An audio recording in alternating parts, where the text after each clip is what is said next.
it's been a while since I've given an update about what I'm doing in Ukraine. As much as I want to talk about myself, there are tons of instructors here at TDI that deserve some recognition.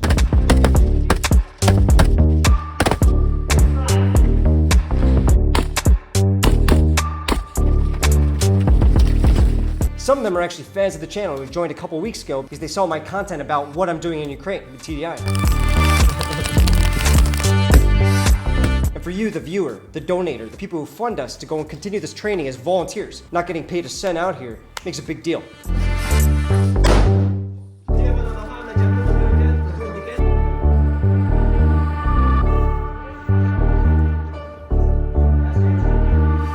So you'll hear some backgrounds from some of the guys. One of them's a Green Beret. We've got Australians. We've got all sorts of people from all different walks of life helping to go and contribute to this war effort.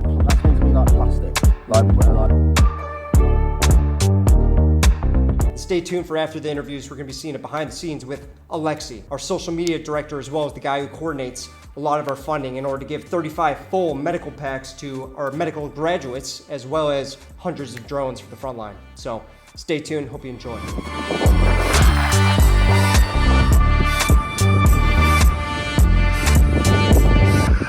All right, Blaze. It's your second time at TDI. Yeah. Awesome. How do you like it? Love it. Love the working with the Ukrainian soldiers, trying to train them up, get them to what's that NATO standard. So you've been here on your second trip, how long? Yes, I've only been here now 2 weeks on my second trip. I was here for 2 months on my first one. So I'm back here in March. Okay, so why do you come? Obviously, like... Give me Ryan. I'm sorry, dude. I didn't realize you were filming. I'm so sorry. The Ukrainian people, like, they didn't do anything to deserve this. Most of the soldiers, you know, they were just regular people, trying to give them the best chance they can to get through the war and come out the other side. Absolutely. Why am I in Ukraine? Because these guys need tactical medical skills more than anybody else in the world. I had some leave at work, and they're very good people. They were farming and just living their lives, doing their thing, and then these assholes showed up and started murdering their families. That. If you can't stand up to that, then what do you stand? Jump back over there. My name is JD. I am the lead instructor, medical instructor, at TDI. So we run a 3-week long course. The idea is to try to fill the gaps where there are not enough medics, mostly in combat units. So we run a 3-week course. Everything's based on American TCCC, but we add a few extra skills, such as IDs. We have cadaver lab, cricothyrotomies, advanced airways, ISO, stuff like that. It's been a good course. We are currently running number 15. I think this course we should have trained our 500th medic. I've been with TDI for a year this month, and then I've been here since the whole war started. So I was American Special Forces. After leaving the military, I had some time. I wanted to do something that I felt was going to be significant. The reason a lot of us came here is it really is a fight that goes beyond nationalism. It goes beyond political theory or idealism. It's just a group of people that have long been oppressed, and they are now standing up to tyranny. And Western countries have given them the resources to do that. Where you kind of come in as instructors with these NATO skills. Just a month ago, he was a plumber, you know, he was a school teacher, he was a professor. And what we need to do is get him to that infantry standard in 2 weeks' time. So we've taken our combat experiences and our military experiences, both abroad from previous wars and from inside of Ukraine, and we're passing on those skills to them and cutting out all the stuff that they don't use for combat. So we started out real simple with basic patrolling. We worked them up to skills that make sense in combat gear, like trench warfare, and then we moved them up to more complex stuff like hitting raids or ambushes. I appreciate you getting the message out, and thank you for the support, guys.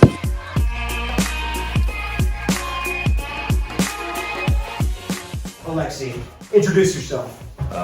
I'm Alexei. I'm TDI's press officer and coordinator of several training programs. True. I've been here since December.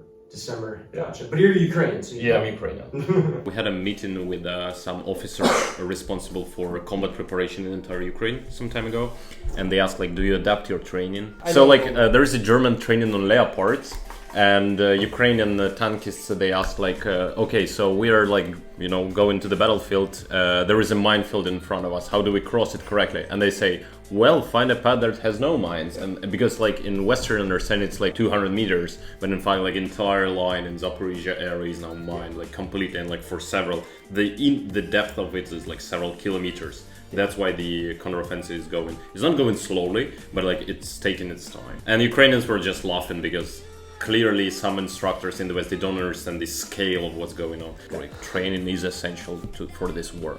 Most of the people, including our commander, Dan, has spent a lot of time in the front line. I've spent some time in the front line as well, and there's so much stuff that you don't get taught in the Marines or get taught even in Iraq or Syria on deployments that are able to be used here. Yeah, there's this big disconnect. I think my class right now, I have people that I've trained from months ago. Oh. Half of my class are from three different groups that have already been trained, but they came back because they want advanced training, some more. They value it like a crazy. This is A, and B, people keep forgetting stuff, which is normal. Well, I'll tell you what, they didn't even forget too much. We took them out for some patrolling. The more in-depth stuff, like the dispersion, the checking your sectors, every 10 steps, looking behind you, passing on the signals only when you get there. They already had that. Okay, that shows that they haven't, just taken training for granted and forget after they leave the day they leave. Yeah. They're not just being like sent by the commanders and okay, I've got 2 weeks of training. They want this and they're coming back for more. One of them I met in Balclea a year ago, and he's back for his second time at TDI. He loves it. He wanted me. And Nick is the instructor because he already knew us. And he spent about a week in like the front line in the east. And he said, most of it was just artillery. But it was a lot of movement to and from, patrolling help, like the little things that we taught him. We calculated the numbers and we made more than some of the NATO countries. In fact, yeah. In total, not as many as all NATO members, obviously, but more than most of the countries. That's just because we are there. We are 15 kilometers from their positions. The big thing with all the groups that I've been in is internationalism, bringing in internationals from all different walks of life, different experiences, and being able to share that knowledge. Yeah, JD, he hasn't just been in Ukraine, Afghanistan. He's been in some stuff, and he's just continuing this work because that's his lifestyle. And having a group like TDI, that's his gateway into helping. Our mine instructor Nathan, he's been doing this stuff since day one, off and on, demining everything. And we actually did. I put out a video where we went out there, we took out my mines. We get a lot of combat medics who were appointed as combat medics without official preparation, but they need it, and they need more institutionalized training that they can get here. It'd probably be a lot of hoops he'd have to go through in order to train through a proper NATO channel. Even then, he wouldn't be able to go and teach the stuff that he'd want to teach, possibly. It's not that he teaches what he wants, but he teaches the essentials, plus the things that we know are essential for Ukrainians in the battlefield.